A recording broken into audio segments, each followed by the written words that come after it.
ரட்சகரமாகிய இயேசு கிறிஸ்துவின் இனிய நாமத்தில் இந்த காலை வேளையில் இந்த வாயிலாக உங்களை சந்திப்பதில் மிகுந்த மகிழ்ச்சி அடைகிறேன்.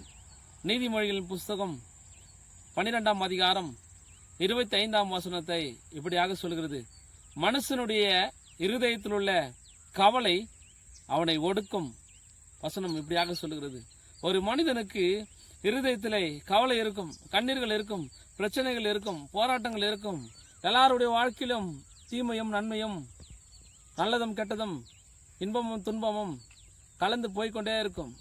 ஒரு மனிதனானவன் இன்பத்தை வரும்போது சந்தோஷமா அனுபவித்துக் கொள்கிறான், துன்பம் வரும்போது முடங்கி கிடந்து படுத்துக் கொள்கிறான், சோகமாக உட்கார்ந்து கொள்கிறான், அந்த துன்பத்தை நினைத்து நினைத்து கலங்கி கொண்டிருக்கிறான். அப்படியே வசனம் சொல்கிறது, மனுஷனுடைய இருதயத்தில் உள்ள கவலை அதை ஒடுக்கும், நல்வார்த்தையோ அதை மகிழ்ச்சியாக்கும் என்று சொல்லுகிறது. அப்ப நல்ல வார்த்தைனா எந்த வார்த்தைனா, கர்த்தருடைய வார்த்தையெல்லாம் நல்ல வார்த்தை. அவர் பேசுகிறதெல்லாம் உன்னை ஆற்றுவதற்காகவும், உன்னை தேற்றுவதற்காகவும், உன்னை உபயோகப்படுத்துவதற்காகவும், உன்னை உயர்த்துவதற்காகவும், உன்னை கனப்படுத்துவதற்காகவும், உன்னை பெருமைப்படுத்துவதற்காகவும், உன்னை மேன்மைப்படுத்துவதற்காகவும், உன்னை ஆசீர்வதிப்பதற்காகவும், உன்னோடு கூட இருந்து பெரிய காரியங்களை செய்வதற்காகவும் அந்த வார்த்தை ஆனது உங்களை மகிழ்ச்சியாக்கும் என்று வேதவசனம் சொல்கிறது. இன்றைக்கு மனிதன் அநேக கடன்களிலும் அநேக பொருட்களினாலும் அநேக கடன்பட்டு அவதிப்பட்டு நோய்பட்டு வியாதிப்பட்டு வறுமையோடு கொண்டு வாழ்ந்து கொண்டிருந்து அவனுடைய கவலைகள் எல்லாம் நினைத்து நினைத்து நினைத்து நினைத்து புலம்பிக் கொண்டிருக்கிறார். கவலை அவனை ஒடுக்கி ஒடுக்கி அவனை சரீரத்தை உருவழித்துக் கொண்டிருக்கிறது. ஆகையால் நான் உங்களுக்கு சொல்லுகிறேன், இருதயத்தில் உள்ள கவலை அவனை ஒடுக்கி அவனை நோயாளியாக மாற்றி விடுகிறது, அவனை வியாதி உள்ளவனாக மாற்றி விடுகிறது, அவன் மனநோய் உள்ளவனாக மாறுகிறான், அவனுடைய சூழ்நிலை மாறுகிறது, அவனுடைய வாழ்க்கை முறை மாறுகிறது, அவனுடைய எதிர்காலங்கள் மாறுகிறது.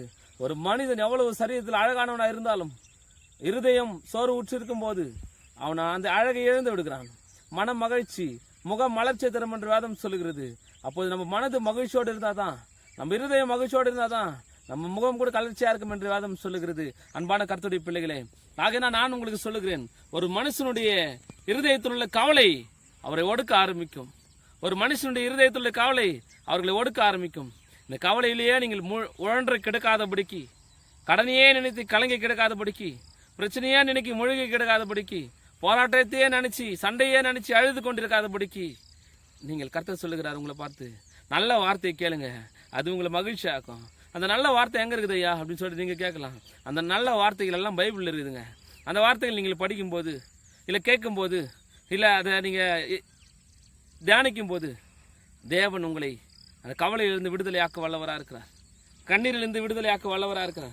எந்த மனுஷனுக்கு கவலை இல்லை, எந்த மனுஷனுக்கு கண்ணீர் இல்லை, எந்த மனுஷனுக்கு நோய் இல்லை, யாருக்கு வியாதி இல்லை, எல்லாருக்குமே இருக்கும். எல்லாருக்குமே சோதனையின் வழியாக தான் கடந்து போக வேண்டும், பிரச்சனையின் வழியாக தான் கடந்து போக வேண்டும், கடனில் எல்லாரும் வாழ வேண்டும். ஆனால் ஆண்டவர் சொல்லுகிறார், அந்த கவலையை நினைக்காத, எல்லாவற்றையும் ஒரே நாள் அடைக்க அவர் வல்லவராக இருக்கிறார். இஸ்ரவேல் ஜனங்கள் காடையை கேட்குறாங்க, வனாந்தரத்தில் தண்ணியை கேட்குறாங்க, கண்மலை அடிக்கும் போது தண்ணீர் வருகிறது, காற்றை அனுப்பும் போது காடைகள் விழுகிறது. அவருக்கு லேசான காரியங்க. காடையை 6 லட்சம் ஜனங்களுக்கு அவர் வழி நடத்தும் போது காடைகளையும் தண்ணீர்களையும் கொடுக்கிற தேவன் இன்றைக்கு உங்க ஒருத்தருடைய வாழ்க்கைக்கு செய்வதற்கு அவரு தயாராக இருக்க மாட்டாரா? அவரால் முடியாதா? கொஞ்சம் யோசித்து பாருங்க. அவரால் எல்லாமே முடியும் என்பதை நீங்கள் புரிந்து கொள்ள வேண்டும். உங்க கவலையை வைத்து இருதயத்தில் வைத்துக்கொண்டு வேதனையோடு சோதனையோடு உட்கார்ந்து கலங்கி கொண்டிருக்கிற நீங்க இனிமேல் ஆசீர்வாதத்தை சுதந்திரிக்கணும்னா நல்ல வார்த்தை படிங்க, அது உங்களை மகிழ்ச்சியாக்கும், உங்க குடும்பத்தை ஆசீர்வதிக்கும், கர்த்தர் உங்களை உயர்த்துவார். செபிக்கலாமா? எங்களை அதிகமாக நேசிக்கிறதா அன்பின் பரலோக பிதாவே, கவலையோடு கண்ணீரோடு பிரச்சனையோடு போராட்டத்தோடு கடன் பிரச்சனையோடு திருமணமாகவில்லை என்ற ஏக்கத்தோடு ஆண்டவரே கலங்கி கொடுக்க உடைய பிள்ளைகளுக்கு துணையாயிருப்பீராக. நல்ல வார்த்தையை சொல்லி அவர்களை மகிழ்ச்சியாக்குங்க. இருதயத்தின் வார்த்தையெல்லாம் மகிழ்ச்சியாகட்டும், புஷ்டியாகட்டும், பசுமையாகட்டும், செழிப்படையட்டும், உயர்த்துங்க, பலப்படுத்துங்க, சகாயம் பண்ணுங்க. இயேசு கிறிஸ்தனுடைய வல்லமையிலும் நாமத்தில் ஜெபிக்கிறோம் என் நல்ல பிதாவே. கர்த்தர் உங்களையும் உங்கள் குடும்பங்களையும் ஆசீர்வதிப்பார். ஆமென்.